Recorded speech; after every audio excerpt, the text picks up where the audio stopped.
on this video, you are either a content creator, a videographer, a photographer, or you are just a curious person. But before we move right into the main reason of this video, welcome to my channel. I am Chef and I promise I only cook tech. Today we are unboxing the Sony ZV-E10, a compact camera that is highly rated by videographers, content creators, TikTokers, YouTubers, you name it. This camera can do justice to your videos. At this point, you might be thinking I'm exaggerating, and so without further ado, let's get right into the video, guys. There's an extra cardboard protection layer over here.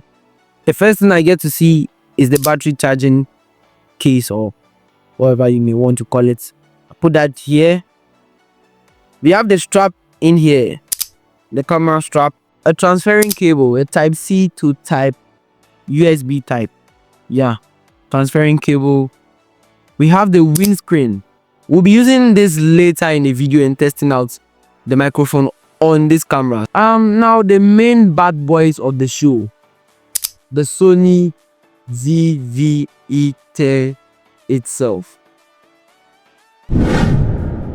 Here is the bad boys. The Sony ZV-E10 comes in with a very lightweight body and a 16 to 50 mm kit lens that you can use to start your videography or photography journey. And so here are the bad boys lineup. And so I forgot to remove one more thing from the box here, and that is the NP-FW50 batteries. These batteries are very lightweight and small, and they are from Sony themselves. So my first impression on these bad boys, the Sony ZV-E10 feels very lightweight and feels very premium at the same time, and it also is very grippy.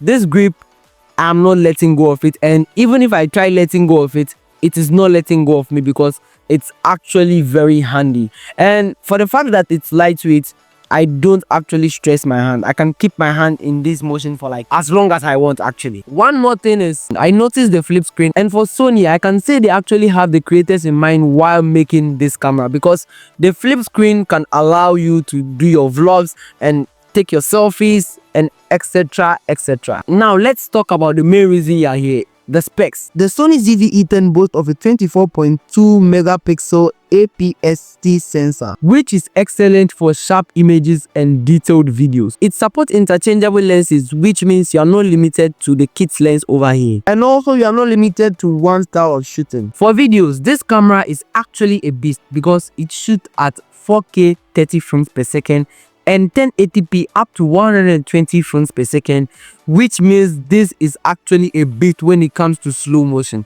and it can handle all your super slow motion videos. Other features include like the flip out touchscreen, which I've talked about previously, the real-time autofocusing tracking, and the mic input for external microphones like the Ulanzi A30, DJI, Holyland, and many more. Now setting up this camera is really easy, as all I need to do is to hold the camera like this.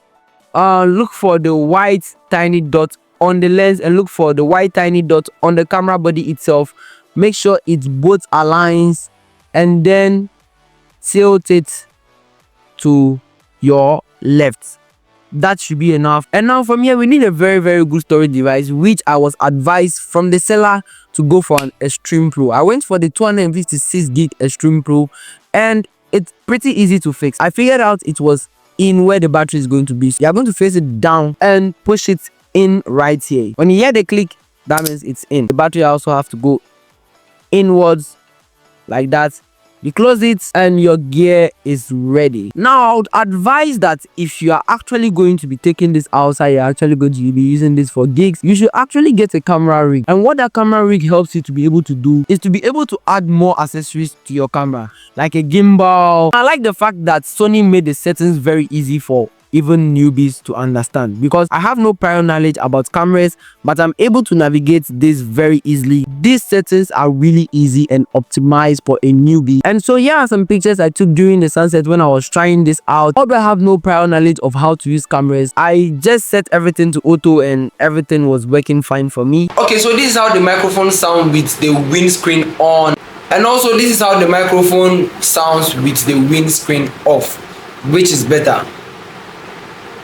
Now, one thing I really love about this camera is the fact that it is so beginner friendly that I am able to get into the camera system without going through bunch of problems. Okay, and the flip screen is very helpful when I need to take videos by myself without needing the help of someone else. See, the fact that this small thing can shoot in 4K is mind-blowing. Now, I won't lie and say it's been all roses with this camera, because there are two things I don't like about this camera, and also technically it's not about the camera itself, it's about the gadgets on the camera.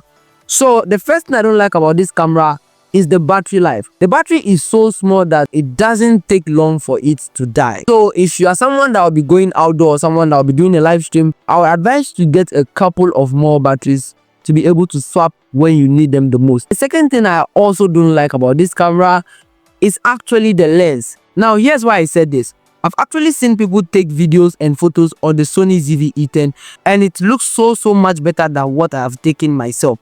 Now the difference between their Sony ZV-E10 and my Sony ZV-E10 was the lens. So I guess the lens has a lot of impact in what your camera can take. And that also kind of brings me back to a pro, because this Sony ZV-E10 has an interchangeable lens capability, so you can change the lens anytime you want if you have the money to buy a new lens, of course. Now most cameras fall under DSLR or mirrorless cameras. This is a mirrorless camera and I'll tell you why I got a mirrorless camera in just a bit. Now when it comes to the mechanism, a DSLR uses an optical viewfinder whilst a mirrorless doesn't have an optical viewfinder and uses the digital screen to show you the output of what you are actually going to take. The easiest way to differentiate a DSLR from a mirrorless is actually the size.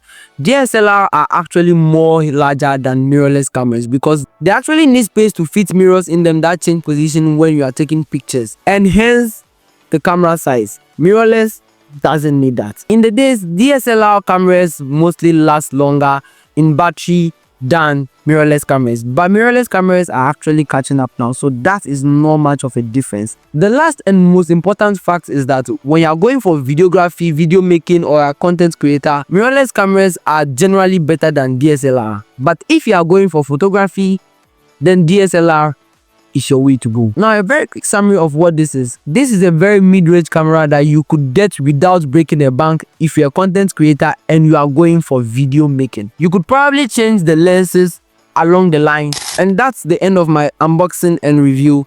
If you like this kind of videos, don't forget to subscribe to the YouTube channel, turn on post notifications to be notified anytime we upload videos like this, and leave a comment telling us whether you get this camera for yourself or the camera you're actually using right now. And I'll see you in the next vlog.